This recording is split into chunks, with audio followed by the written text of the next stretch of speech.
છેલ્લા 12 કલાકના ગુજરાતમાં મેઘરાજાની ધમાકેદાર એન્ટ્રી. જામનગર, રાજકોટ, ગોંડલ, પોરબંદર, ભાવનગર સહિત વરસાદી માહોલ જામ્યો. નમસ્કાર, આપ જોઈ રહ્યા છો ન્યૂઝ આસપાસ. ગુજરાતના અનેક વિસ્તારોમાં છેલ્લા 12 કલાક દરમિયાન વરસાદી માહોલ જોવા મળ્યો છે.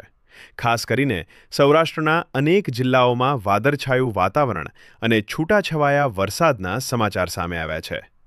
હવામાન વિભાગે પણ કેટલાક વિસ્તારોમાં હળવાથી મધ્યમ વરસાદની શક્યતા વ્યક્ત કરી છે. સૌપ્રથમ વાત કરીએ જામનગર જિલ્લાની. જામનગર શહેર તેમજ આસપાસના ધ્રોલ, કાલાવડ, લાલપુર અને જોડિયા પંથકમાં વાદળછાયું વાતાવરણ વચ્ચે કેટલાક વિસ્તારોમાં ઝરમર વરસાદ નોંધાયો હોવાના અહેવાલ છે. વરસાદના કારણે ગરમીમાં રાહત અનુભવાઈ રહી છે. રાજકોટ અને ગોંડલ વિસ્તારની.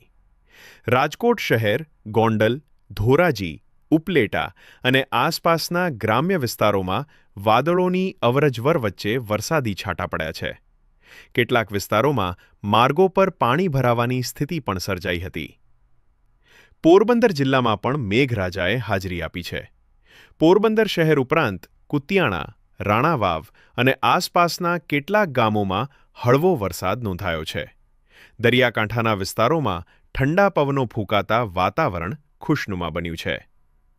ભાવનગર શહેર સાથે મહુવા, તળાજા અને પાલીતાણા વિસ્તારમાં વરસાદી માહોલ જોવા મળી રહ્યો છે. મહુવા તાલુકાના તલગાજરડા, બગદાણા, કતપર અને આસપાસના વિસ્તારોમાં વરસાદના સમાચાર મળ્યા છે. તળાજા પંથકમાં પણ વાદળછાયું વાતાવરણ સાથે વરસાદી ઝાપટા નોંધાયા છે.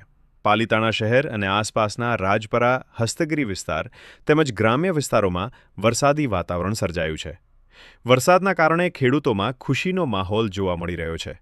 અગાઉ પણ પાલીતાણા વિસ્તારમાં ભારે વરસાદ નોંધાયો હતો અને આ વખતે પણ મેઘરાજાની કૃપા યથાવત જોવા મળી રહી છે. હવામાન નિષ્ણાતોના જણાવ્યા મુજબ આગામી કલાકોમાં સૌરાષ્ટ્રના કેટલાક વિસ્તારોમાં વધુ વરસાદી પ્રવૃત્તિ જોવા મળી શકે છે. લોકોને સાવચેત રહેવા અને હવામાન વિભાગની સૂચનાઓનું પાલન કરવા અપીલ કરવામાં આવી છે. વરસાદના સમાચાર જાણવા જોડાઓ અમારી સાથે ન્યૂઝ આસપાસની સાથે.